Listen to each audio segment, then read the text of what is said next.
Ayun, good evening guys. It's 5:50 in the evening.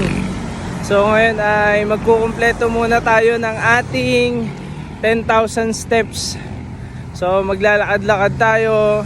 Tapos mamaya konting jogging para pagpawisan din tayo.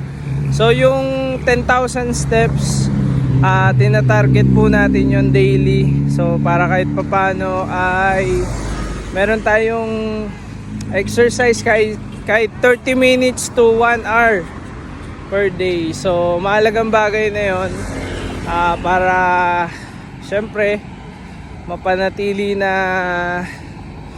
healthy ang ating katawan. So mamaya makukumpleto na po natin yung ating 10,000 steps. So andito lang ako sa Imus Boulevard. Dito yan sa likod ng aming village kung saan kami nakatira. So paglabas mo lang dun sa village, ayan, nandito ka na sa bagong highway to dito sa Imus City.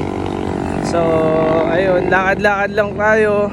Mamaya tatakbo tayo ng konti. So yun guys, alright.